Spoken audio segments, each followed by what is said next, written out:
Welcome to the Sample Chapter Podcast, the show where authors read a sample chapter from one of their books. Here's your host, Jason A. Meiske.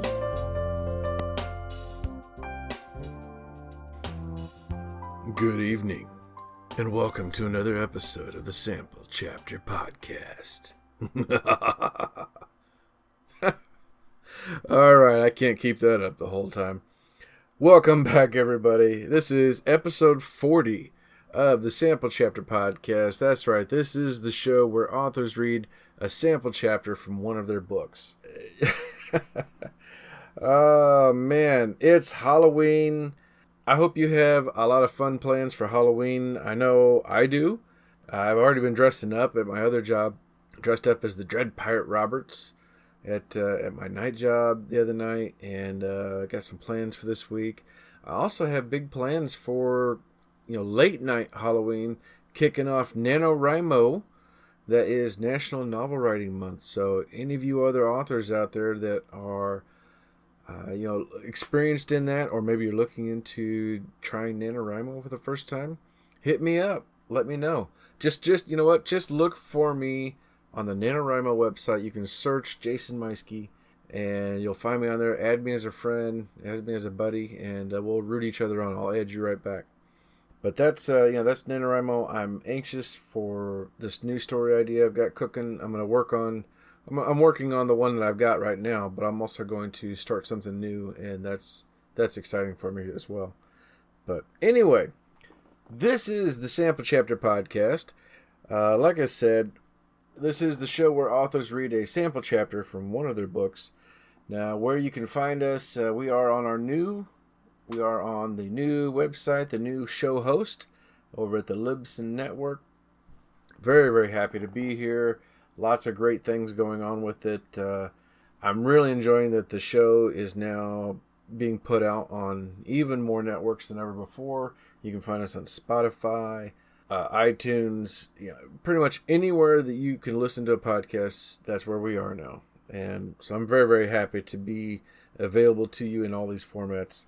You can also find us on Facebook and Twitter. Just search for us on either one of those and follow us.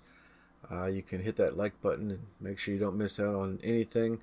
We do post quite a bit on both of those throughout the week. Of course, we have our author each week, and then we do follow-ups and Throwback Thursdays and different little tidbits here and there. Little things that we find interesting, but you won't find anything political. You won't find anything egregious or too personal anyway. I try and keep it just about the show on both of those formats. So if you are looking to reach out to us, like maybe you're an author that you'd like to come on the show, or perhaps you know an author that you'd like to have me interview, then reach out to us. Either one of those, you can use either one of those methods, Facebook or Twitter, or you can contact us with email at samplechapterpodcast@gmail.com. Shoot me an email and I will email you right back, and we'll set something up. I totally forgot last week. I wanted to make sure and thank our sponsor, U-Store-All. They are still our sponsor, and yes, I don't want to miss out on that. But U-Store-All of Warrensburg, Missouri, they are the premium self-storage place in the Warrensburg area with non-climate control and climate control. They have everything that you're looking for. Military discounts, 24-hour video surveillance on more than 40 cameras. And, they just got some brand new 5 and 6 megapixel cameras came in the other day. Wow. The manager was showing me what these things are capable of, and unbelievable. Your goods will be safe if they are stored at U-Store-All. So check them out online at ustoreall.net. That is the letter U, STORALL.net. So this week, I'm going to get right into this week's guest because it's Halloween. And I know he is a big fan of Halloween. Yes, as you saw, the name on the marquee out front. Okay, we don't have a marquee, but it's theater related. And I think that's appropriate for our guest this week, which is Kevin Carr. Kevin Carr is the host of the nationally syndicated show Fat Guys at the Movies. I've been listening to him for years now. and he's a lot of fun to talk to. We've been corresponding. He hears from lots of people, so it took him a moment, but it was kind of funny. We got to catch up on a couple old messages I'd sent him, and he realized, like, oh, that was you. Okay, yeah. But talking to him today in this episode, you're going to hear we got along fantastic. We had a lot of laughs. It was really fun talking to him about, movie history, literature history, because he is very well versed in literature, which I think you would need to be in that kind of job. But it's not just because of his movies that he's versed in that. It's also because he is a writer in his spare time. He has written a lot of books, as it turns out. I knew of some, but I was not aware of his wealth of books that he's got. So he's got quite a few things out there. Today we're going to be talking about a few of his books, and you're going to get to hear not just a sample chapter, but you're actually going to hear a full story from one of his books, The Ghost Readers. He's got a short story in there called Paperweight that you get to hear. It's got a little bit of... With him being a film critic, I can only imagine where the inspiration for this story came from. You'll get what I mean once you hear this. So I'll leave that up to you to find out what I'm talking about by listening to the rest of the show. So I'm going to go ahead and get us on over to our episode with Kevin Carr.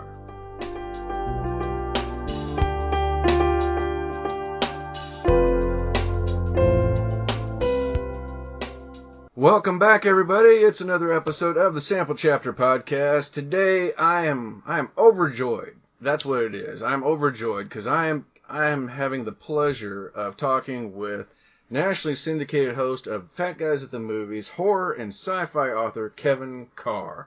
Kevin, welcome to the show, man. Oh, thank you so much. It's great to be here, and it's such a great introduction too. I'm always so humbled when somebody introduces me like that. The check's in the mail. I'll send it to you later. Oh man, well it's absolutely my pleasure. For me on my end, I've been listening to you for years, so this is awesome to get a chance to talk to you. And yeah, you're just as great in person through Skype as what you are on the radio, man. Well, thank you. If we ever meet in person, I promise I'll take a shower. So we'll keep that up. The beard's a little longer than I was expecting, but then your picture. It's glorious. I'm going to keep it at least through Christmas, and then I'm going to dye it white so I can scare little children. I'll wear a Santa hat, and then I'll be like, "Get away from me!" Arr! Oh, it's fantastic. I love it. All right, well, tell the audience a little bit about yourself. Well, as you say, Fat Guys at the Movies is a syndicated radio show that I am on, that I run. And I talk about movies every week, either the new releases. Sometimes I talk about the vintage releases, especially around Halloween. And as we lead into Christmas, Thanksgiving and Christmas are all sort of special times for me because I talk about horror movies during Halloween. I talk about terrible movies or turkeys during Thanksgiving time. And then at Christmas, of course, I get into the spirit of things. But I talk about... and I talk about news. I talk about some trailers that are coming out, some DVDs and Blu-rays, maybe some home cinema stuff, forgotten classics. It's an hour-long show. You'd have to check your local listings, or you can go to fatguysatthemovies.com and check it out. And you can find out where I'm on the radio there. And I also call into other stations just around the country, a couple dozen other stations each week to just do one-on-one movie reviews for what's coming out that week. Fantastic. Yeah, it's a great show. We were talking before the show. I mean, yeah, I've been listening to you for a few years now. And one of the people who found you on the radio first before I realized you had a podcast. So it's always neat to see. I always find it cool to be recognized off of radio. I've gotten recognized just at the store before, which is an awkward thing. Especially when you're just buying duct tape and liquor. And then you're like, oh, I'm not doing anything weird with this. But... Fantastic. And then, so I guess I would be remiss if I didn't ask this. So now, how do you get into being a movie critic? Well, I get that question a lot, and my answer is basically declare yourself emperor. Yourself? Oh my gosh, did I get into the liquor and duct tape too early? No, declare yourself emperor and start reviewing movies. It's a lot easier now than it used to be. Back when I was like in my 20s, I always wanted to do it. But finding somebody to publish your work is tough. And you could go to the newspapers, but pretty much, like literally the critic who was writing in the big local paper that I used to read when I was a kid, just recently retired from the paper where I live now. So it's like trying to get a seat in the orchestra, and you got to wait for somebody to die, and then you got 15 people trying to get that same chair for the violin. Back then, that was really tough. Once the internet came around, you could publish your own blog or a website, and as long as you promoted it properly, as long as you promoted it well and you went to the movies and you covered the stuff and you were consistent and you had good content, you had quality content, you could get an audience. And that's where I started, just actually writing the reviews. Ended up moving on into the radio in 2004 when I got a friend of mine I knew who liked my reviews, and so I started doing radio reviews. They started setting up through the Clear Channel National news feed, and it just sort of steamrolled from there. And one of the things I really appreciate too is I'm a big movie buff. I love movie trivia, and my wife hates playing movie trivia against me. So she likes being on my team. I love that you have a working knowledge of what you're talking about too. Yeah. As a movie person myself, it drives me insane when somebody does not know the history of a movie that's got this actor and it's crazy. But I get to hear that from you. You know what's going on. You know with this actor, what's the significance of this actor playing this role and whatever. And I love that about the show. Well, that was when you're young, a lot of people tend to look at the world as in the few decades in which they've been alive. And you got to watch the stuff that's older. You got to see the classics. And I by no means do I have a comprehensive knowledge of all of cinema, but I've seen a lot of the older stuff. And there's people I know who won't watch black and white movies. And I'm like, well, you kind of gotta. And I even show stuff to my kids. I make, oh no, we're gonna watch stuff from the 40s, and we're gonna watch the original Universal monster movies because those are quality films and they're fun. So I think that that's important. Or like when I hear people say, well, the Twilight movies were coming out. It was fun to malign them, but when people say, oh, I wouldn't watch them, I'm like, well, you're not a real critic. You gotta take the bad with the good. I've sat through all of the Twilight movies, and I'm allowed to complain about them because I suffered the course. Yeah, I think, I know we're pretty close in age. I think I've heard you talk about that you and I have something in common, that we both saw Star Wars at the drive-in theater when it first came out. Yeah. So, and I remember I was working at a theater when Episode 6 came out, and I remember hearing kids come out going, what? Anakin is Darth Vader? Are you kidding me? And I'm just rolling my eyes and shaking my head going, come on, how did you not know this? Yeah. Well, it's so funny when people are like, oh, I'd love to see the original. I'm like, I saw all of the Star Wars movies in the theater, and there's never been a Star Wars movie that's come out that I haven't already seen in the theater first. Yep. So suck it, millennials. Oh my gosh! Now, in the meanwhile, you also like to write. You got several books in your belt so far. This is awesome, man. Tell us, what was one of your first things that you wrote? The very first thing I wrote was a short story when I was in second grade called Water Time, about a kid who lived in a lighthouse with his brother. He tripped and he fell into something in the water that transported him back in time, and I don't even remember everything that happened, but it was it was maybe like 500 words at best. But it was the very first thing I wrote, and then I started writing more and more stuff. I was writing all through high school. I mean, even when in high school, I would, on a weekend, I would spend time in front of, my parents bought a word processor, the old ones with the green screen, yes. That actually you typed it into a disc, and then the little typewriter would go tick, tick, tick, tick, tick, tick, and then type out the product for you. Mm-hmm. I do that on my time off, and I actually wrote, I guess it would be considered a novel. I mean, I don't know if it's short, but it was a novel for a sixth grader. I wrote a movie.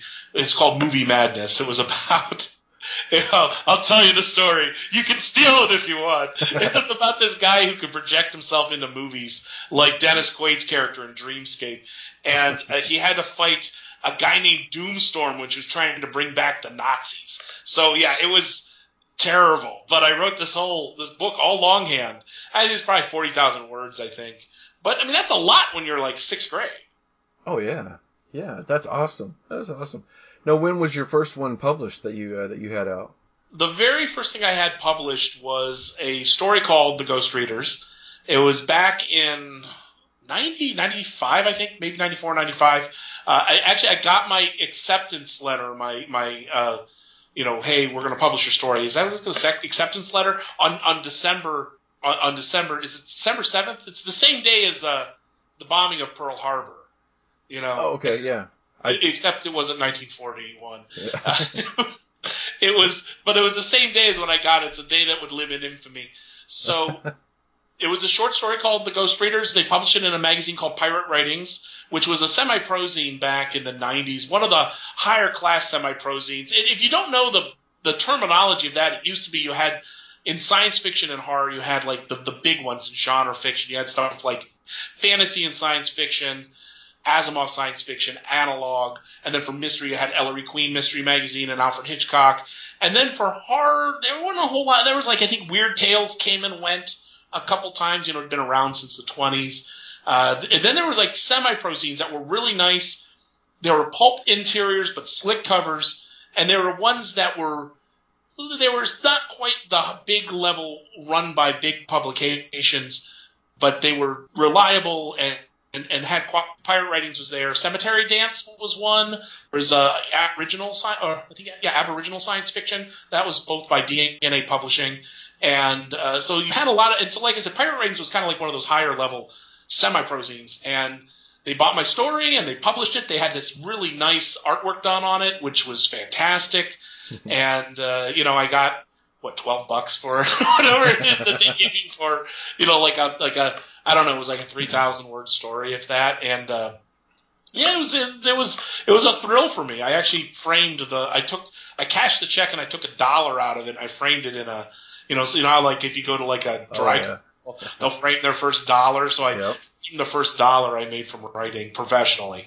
Oh, for stories. I mean, I've been writing, I was a textbook writer and stuff like that, and I've been a newspaper reporter, but I mean, for the stuff that really mattered to me.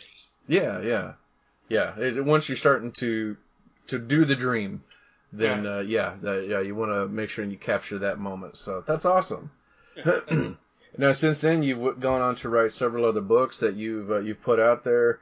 I'm familiar with your zombie series, Gobble and Not the End. Tell the audience a little bit about those.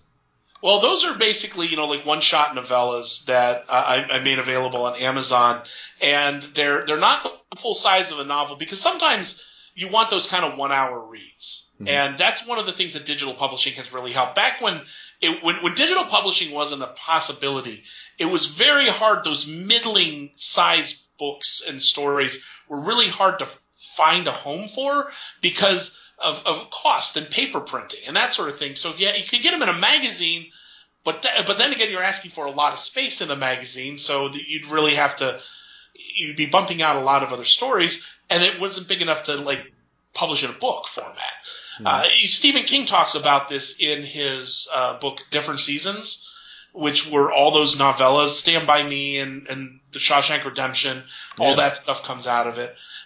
But he talks about that, and then he's absolutely right. It was very hard to find a home for anything that was more than 10,000 words or shorter than 60. And so, but with digital publishing, you could have these things, and now those are incredibly popular. People want these short reads that they can read on a train or they can read on a plane, and they don't have to necessarily read take many sittings to read a 100,000 word novel, but they also want to have something that's got a little more meat. So that's why I started putting these things out. And I'm a huge horror movie fan. I'm a huge horror novel fan.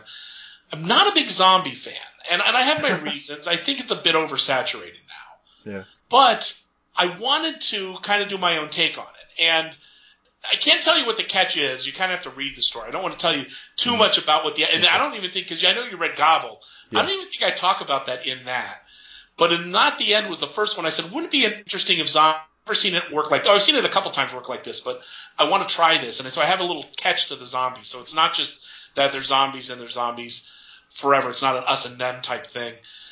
And then I also took a chance to make Not the End symbolic. This is me getting esoteric. I made it a little bit symbolic of something else in our lives. I always kind of poo-pooed that at a younger age of saying, well, this thing represents, capitalism or something like that. Like if you've ever read The Time Machine by H.G. Wells. Yeah. You've got the Eloi or the bourgeoisie and the what are they called? The monsters. They're the ones that live under the ground. That's the proletariat. I mean, it was all an allegory for socialism. And that's pretty heavy-handed in the book, not so much in the movie. But I've always kind of poo-pooed that. I said, let me try something like that. So I made zombism, or whatever we call the zombie condition. I made that symbolic of something in the real world. I don't know if anyone ever catches on to what it is, or if they just say, hey, this is a cool zombie story.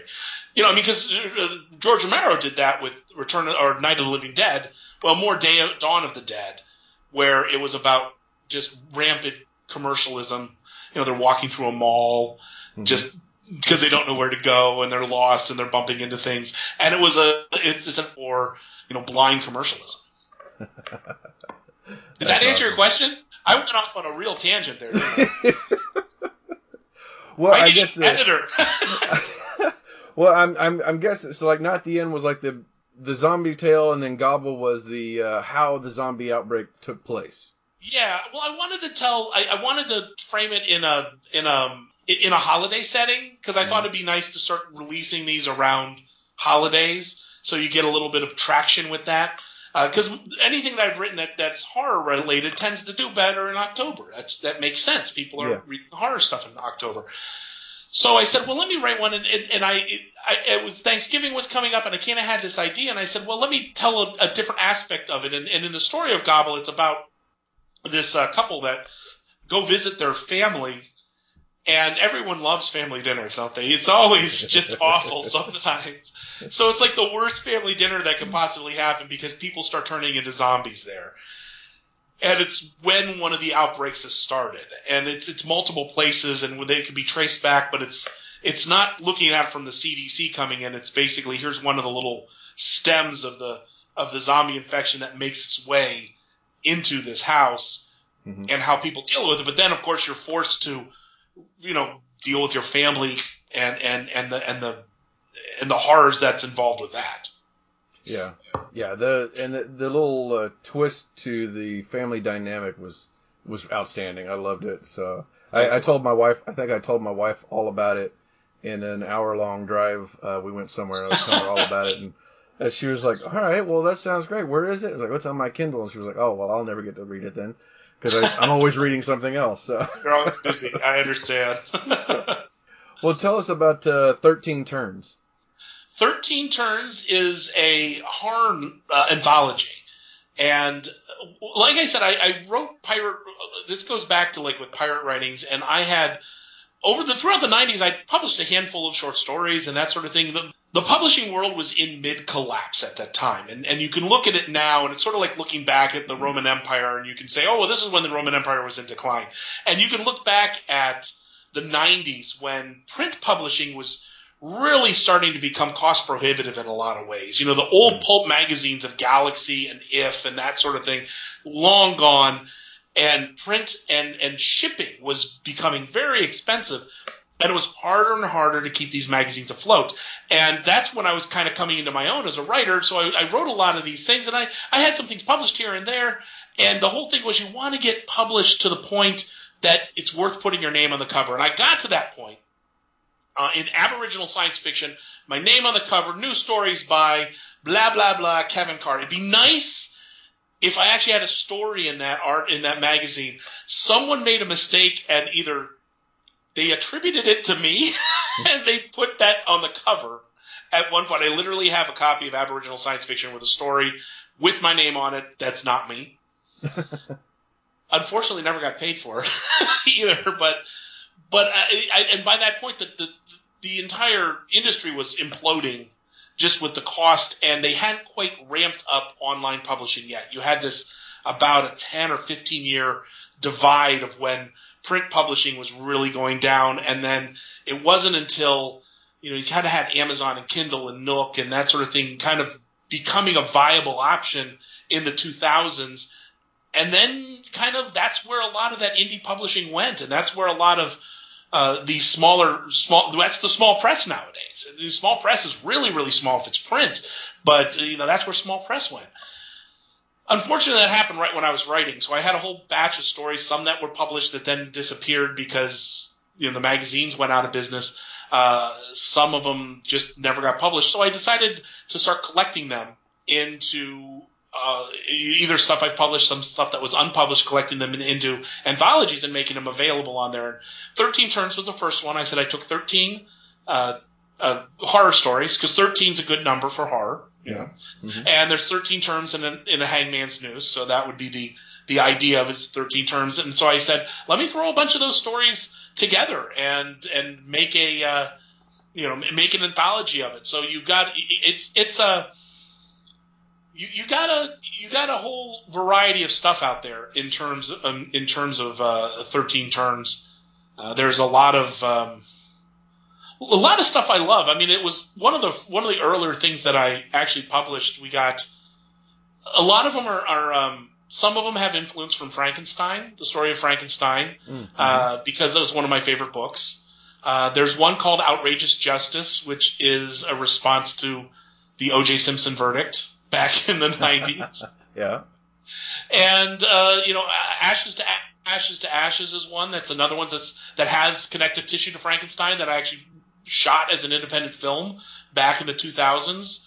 Never actually got it distributed, but there's a cut out there that exists of this. So we've had some fun times. There's another one called Worn Thin, which is that was inspired. I was in the movie Shawshank Redemption, and I was one of the extras, and it was before they rebuilt the prison as a. They remodeled the prison as a historical landmark, but at this point it was just in ruin and disrepair. And I mean, the outside looked great. We've all seen Shawshank Redemption. But inside the prison, it was just it was a mess. And so I kind of wrote this story that was inspired about that. And then we once got caught in the prison. We got lost, and we got into the warden's office, and the bus was leaving, so we got out the window. Me and a couple of the other extras, we climbed out the window. So you can say that I'm also. You can put Prison Break in my anthology as well, or as in my resume as well. But yeah, just a whole bunch of just random stories, but it's all horror stories, except for one. There's one that's a mystery that I thought was kind of neat to just kind of throw in there as an aberration. Awesome. See, and then one of your other ones here I wanted to make sure and touch on too was Underbrush. Yes, yeah, that's a novel. This was one that I developed. It spent many years going back and forth. Finally got onto this platform and got it out there. It's a story about a group of scientists going into the woods to study an anomaly that they found, but they're not told what the anomaly is. And then there's somebody else who's trying to exploit the anomaly, and it involves. It goes back to my days as I'm a science. My degree actually is in science education, so I no longer am certified to teach high schoolers, but I was at one point, and you see how well that turned out. But I have a history doing science and biology research and that sort of thing. So this has drawn a lot from that in my college experience. It's like to go out and do samples in the woods and figure stuff out and try and kind of have these. There's something in the woods that they're trying to figure out, and they have white mice in the woods, and white mice are very common in labs, but you never see them in the wild because they stand out and they usually get eaten by predators. But somehow there's this population of them, and they have to figure out what that is. So a group of scientists or students really are going out there to try and discover what it is, and of course stumble upon the bad guy also trying to do things. That's awesome. Sort of in the vein of sort of those techno thrillers that like Robin Cook would write back in the 90s. Mm-hmm. Yeah. It's like I've told other authors before, because of this show, I'm going to go broke. There's so many great books, great stories that I hear about, and there's just, you've got quite the collection here that, it's going to, my Kindle's not going to hold everything, but we'll see what I can do. Hopefully I can get some free time and start reading more. That sounds awesome, man. Well, thank you.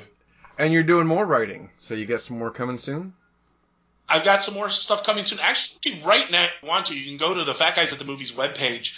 There's a story. I decided to release it as an audiobook format.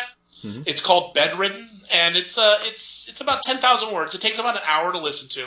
I read it. It's read by the author, and it is a story of a guy who has Well, I'll tell you the background. A person very close to me had a stroke around Christmas last year. It takes a long time, and it is very challenging for the person going through it and the caregivers. And a lot of times you have to have them in different facilities before you can bring them home.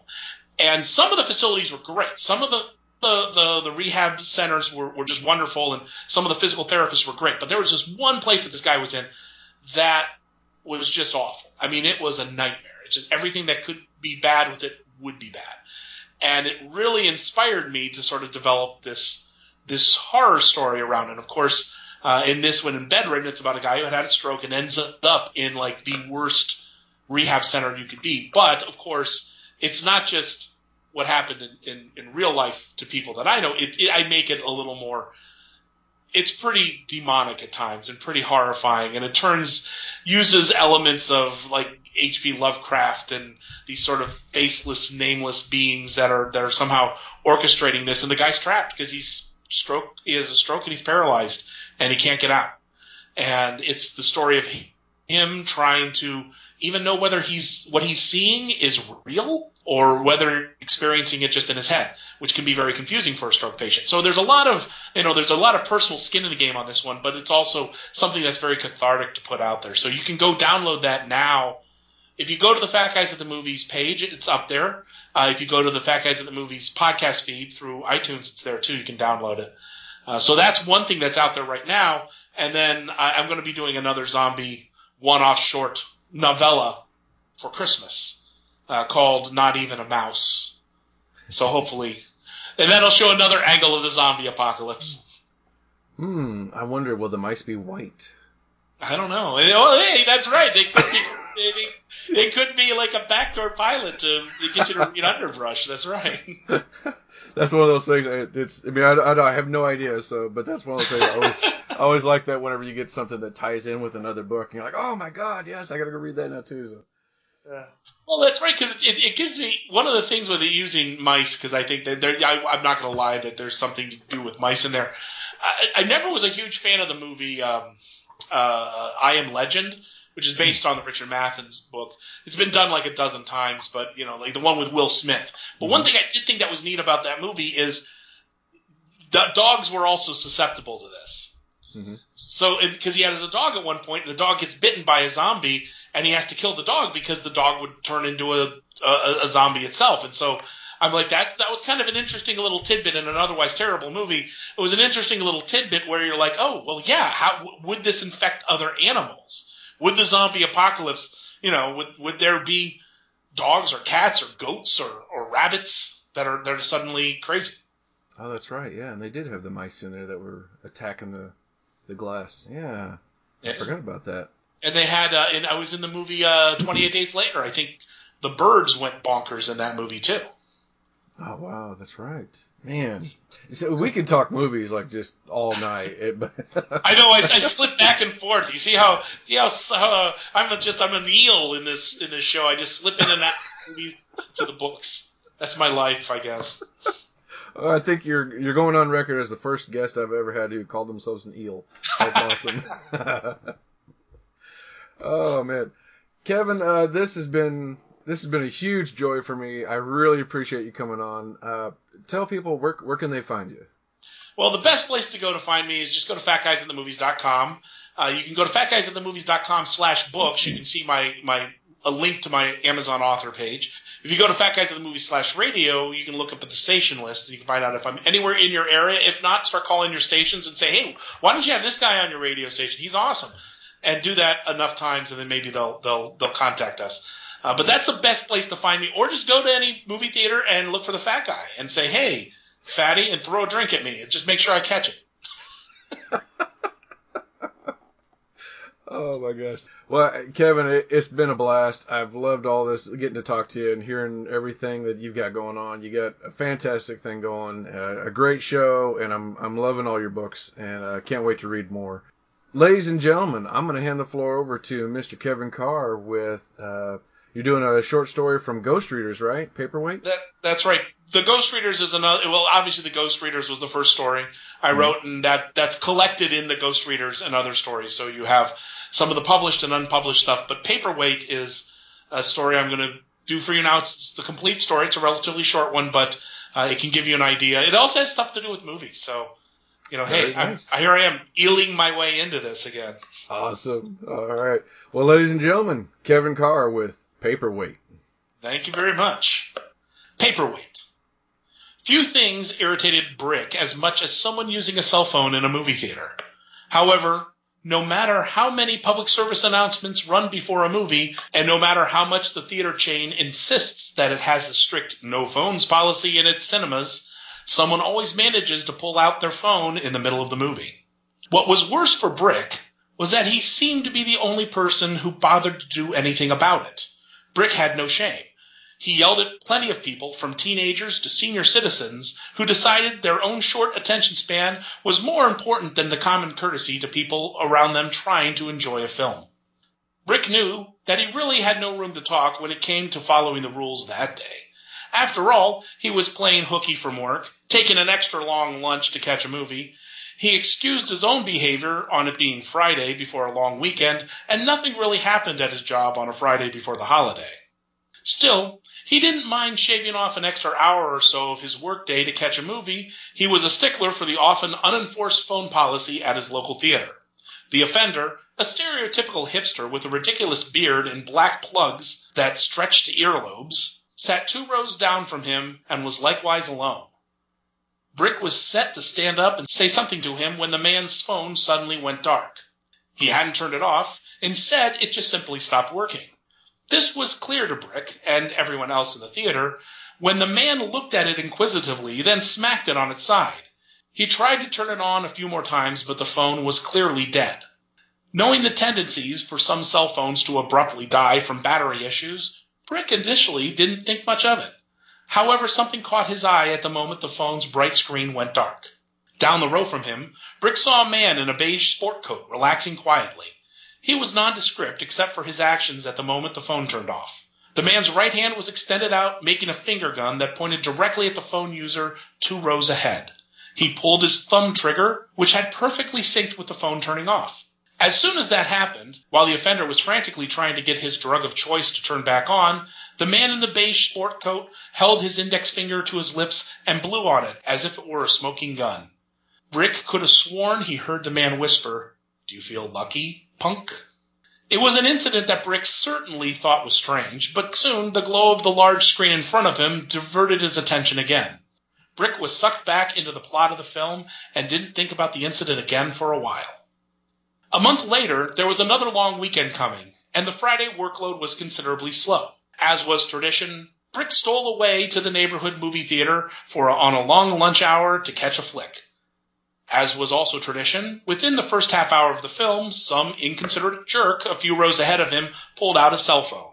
This time it was a middle-aged woman with 2 friends rather than the stereotypical hipster. As Brick had noticed over the years, this sort of behavior bridged all demographics. Rude people were everywhere. Brick grumbled and got ready to yell at the woman when her phone suddenly shut down. Immediately, Brick looked around. Sure enough, a few rows back was the man in the beige sport coat again. And again he was blowing on his index finger, mouthing the words, "Do you feel lucky, punk?" This time, Brick couldn't get back to the film. Seeing something strange happen once was an oddity. However, when a virtually identical thing happens a second time, that's a pattern. Brick kept watching the man in the beige sport coat throughout the film. Unfortunately, he did nothing more than eat his popcorn, sip his soda, and leave as soon as the credits began to roll. Brick almost got up to chase him into the lobby and ask him what happened. But before he could get up, he realized how insane that would have sounded. He let it drop again. The third time Brick encountered the man in the beige sport coat was far more spectacular than the first 2. This time it was in a neighborhood gas station, and it was late at night just before the bars closed. Brick had stopped in after filling his car to grab a few snacks for the late night of Netflix binge watching. He was hovering around the chips where he was searching for pork cracklins when he saw the man in the beige sport coat come in. The man moved quietly and smoothly. He sauntered up to the counter and asked for a pack of Marlboros. The man's voice was like how he moved, quiet and smooth. It was almost hypnotic. The clerk reached into the dispensers overhead, pulled out a pack of cigarettes, and set it on the counter. Before he could quote a price, the door of the store opened, and a disheveled man burst in. He carried a sawed-off shotgun close to his chest and pointed it at the clerk. "Empty the register, man," the punk yelled. Things happened so quickly at this point. In a film, it would have been drawn out with slow-motion shots and suspense, but in real life, robberies happen in a matter of seconds. In fact, when everything was over, Brick hadn't moved at all and barely had time to speak. The clerk's arm shot up immediately, and he stepped back. He froze, unprepared to be staring down the barrel of a shotgun. "Now!" the robber yelled, and the clerk jumped back into motion, opening the register. The man in the beige sport coat probably could have stood there unassumingly and waited this out. Brick wasn't sure why he didn't. However, the man in the beige sport coat leaned into the robber and said in a smooth, soft voice, "Come on, man. I just want my cigarettes." It was a dangerous move, to be sure. Even with a large weapon like a shotgun, which isn't ideal for close quarters, there was plenty of room for the robber to move. And move he did. The moment the man in the beige sport coat spoke, the robber took a step back and trained his gun on him. And then he pulled the trigger. Brick hadn't expected him to shoot. After so many years of watching movies and television shows in which the villains always give a second or third warning, Brick was unprepared for this to escalate. And escalate they did. Or rather, they would have if the gun had fired. But it didn't. There was a click of the trigger and a stunned look on the face of the robber. Brick supposed he simultaneously was surprised he actually tried to shoot a man and terrified what was going to happen now that this didn't happen. The man in the beige sport coat moved quickly. He grabbed the business end of the shotgun and yanked it out of the robber's hand. As the man in the beige sport coat rather theatrically cocked the weapon repeatedly to cause the shells pop out and rattle on the floor, the robber turned away and ran. With the gun empty, the man in the beige sport coat set the shotgun on the counter and picked up a pack of cigarettes. "How much?" he asked casually. The clerk, still in a bit of shock, stammered, Just take 'em. No charge, man." The man in the beige sport coat winked at him and pulled out a $5 bill. He set it on the counter and said, I insist." He then took the cigarettes and walked out the door. From that point forward, Brick was obsessed with finding this man with the beige sport coat. Back at the convenience store, he had quietly disappeared, but Brick had stuck around to help the clerk file a report. They were never able to identify the mysterious hero. Over the following weeks, Brick kept hoping that he would be identified on the security video at the convenience store, or possibly by his fingerprints on the shotgun left at the scene. However, as far as Brick knew, the man remained a mystery. What followed was Brick's own search for the man. He was clearly a local because Brick had run into him several times in as many months. It wasn't a terribly scientific approach, but Brick figured if he wandered the neighborhood enough, he'd run into him again. Brick often took detours to the theater, even going as far as to buy a ticket on Friday afternoons, but not actually watching the movie. Instead, he'd sneak into various showings, trying to find the man in the audience. Brick also kept in touch with the clerk at the convenience store, asking him if he saw the man in the beige sport coat come in. The clerk never saw him again, and soon quit his job anyways. Coming face to face with a shotgun at minimum wage has a tendency to make one reevaluate his career choices.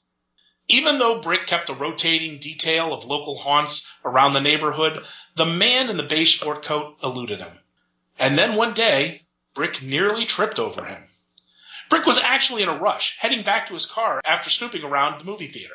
He passed the coffee shop on the corner of the parking lot as he turned the corner and swerved just in time before he would have crashed into a wrought iron table. It was a beautiful spring day, warm enough to be comfortable, but not so burdened by the heat of the sun that would come in the summer. Sitting at the table, reading a copy of the New York Times, was the man in the beige sport coat. Brick regained his footing and stood up straight. He didn't say anything, but rather just stared at the man, amazed his quest to find him was suddenly over. The man in the beige sport coat looked at Brick for a moment, and then a wash of realization came to his eyes. "You," the man said. Brick nodded and pulled up a chair, taking a seat across from the man in the beige sport coat. "Yes," Brick said. "Me." The man in the beige sport coat squinted a bit and pointed at him. "Movie theater, right?" Brick nodded. "And the convenience store," he added. The man smiled and nodded, leaning back from his paper and crossing his legs. "I didn't know anyone else was in there." Again, Brick nodded. "I was in the chips aisle. I would have come to you, but it happened so fast." The man finished Brick's sentence as his voice trailed off. "Yeah," Brick said. The man folded his arms. "So," he prompted. "How did you do it?" Brick asked. How did you turn off those phones? And how did you know the gun wouldn't go off? The man summed up Brick visually, then thought for a moment. He then shrugged and said, why not tell you? You won't believe me anyways. Try me. Okay, the man said. I caught an imp. Brick took a moment to let the words sink in. He thought about that, then added, excuse me? An imp? The man in the beige sport coat nodded. You mean like a leprechaun? Brick asked, confused. Nothing so crass, the man said, but the idea is the same. Where the hell did you catch an imp? I'm not about to tell you that. Do some research on your own if you're interested. They're really more trouble than they're worth. Brick leaned forward, completely sucked into the story. Do you have it? Do you still have it? He asked. The corner of the man's mouth curled up in a half smile. Maybe. But that doesn't answer how you did the trick with the phones and the gun. The man nodded and leaned forward, matching Brick's posture. Some imps grant wishes, the man in the beige sport coat said. Not all of them, and usually there's some catch to it. But the one I caught granted me a wish. What's the catch? I'm not ready to cash in on that yet. Maybe I'll talk to you later about it, but right now, I'm okay with its debt. What did you wish for? A power. I got one wish, so I wanted to make it worthwhile. Like a superpower, Brick asked. I suppose, the man in the beige sport coat replied, but I didn't want anything so childish as the ability to fly or super speed. I chose to have control over machines. Like the phones? Exactly, the man in the beige sport coat said. I can't take things over, but I can make a machine stop working whenever I want to. Can you turn it back on? Brick asked. The man in the beige sports coat shrugged. Sometimes, not always. I usually don't stick around long enough to try. Brick leaned back for a moment. It was an age-old question, something that any child who'd ever picked up a comic book had considered. If you could have one superpower, what would you wish for? The man in the beige sport coat smiled. I told you wouldn't believe me. No, Brick said, his gaze falling away as he started to process his thoughts. I believe you. It's a fantastic and absurd story, but I do believe you. The man looked back at Brick curiously. Then what are you thinking? Brick looked back at the man in the beige sport coat. It doesn't make sense, though, Brick said. That's not exactly a productive superpower, is it? The man looked offended suddenly. It took care of those phones in the movie theater, didn't it? Brick nodded. Yeah, sure it did. And don't get me wrong, nothing annoys me more than someone using a cell phone in a movie theater, but it's an annoyance. It's not exactly a crime. The man frowned. I see where this is going, he said. He no longer beamed in clever pride. His brow began to furrow. I mean, if I were given a choice of any superpower, Brick said, it wouldn't be that. You can't do much with that. What about the gun in the convenience store? The man asked, scowling. Yeah, the end result was good, but as fascinating as it was to watch, I couldn't shake the feeling that you just wanted to get your cigarettes and leave. The man nodded. That's true. Ever since I was a kid, Brick said, I dreamed of having a superpower. I suppose I would have chosen invulnerability or super strength. Think about all the good you could do with that. You could stop wars on an international basis, or maybe the power of premonition. You could avert huge disasters from terrorist threats or natural disasters like tsunamis that wipe out 250,000 people. The man in the beige sport coat let his hand fall on the table, atop his copy of the New York Times. He started to drum his fingers on the newspaper. I suppose your choice of superpower says something about you, he said. Exactly, Brick said. The ability to turn off the cell phone in a movie theater is more a matter of convenience for you than anything else. It doesn't make you much of a superhero. Suddenly there was a spark in the man's eye. He grinned and said, Who said I was a hero? Brick looked up at him, his jaw dropping. The man in the beige sport coat pointed his finger at Brick's chest and then started making a circular motion with it. Brick suddenly felt a flutter inside his chest. Funny things about machines, the man said with a mischievous grin. Not all machines are made of metal. The flutter in Brick's chest suddenly turned to pain. He could feel the increasing pump of fear start to pound in his ears as blood rushed through his body. The man in the beige sport coat stood up from the table and straightened his tie. Brick tried to respond in kind, but he suddenly lacked any energy to move. He felt his body start to slump. Goodbye, the man in the beige sport coat said in his quiet, smooth, and uncharacteristically polite voice. As he turned to walk away, Brick heard the pump in his ears suddenly stop. A sharp pain stabbed through his chest, and he felt like a deflated balloon. A moment later, Brick collapsed forward on the wrought iron table, landing atop the New York Times and losing consciousness. The end.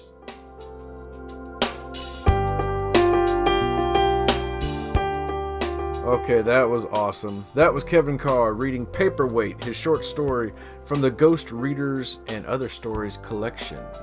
That was great. I really loved it, and yeah, it's just one more book I'm going to have to add to my collection. Hey, make sure you do the same. Check out Kevin on his website. That is Fat Guys at the Movies, the website. I'm going to have the links in the show notes. Also, don't forget to go to his website and pick up the audio version of his new story, Bedridden. It sounds amazing.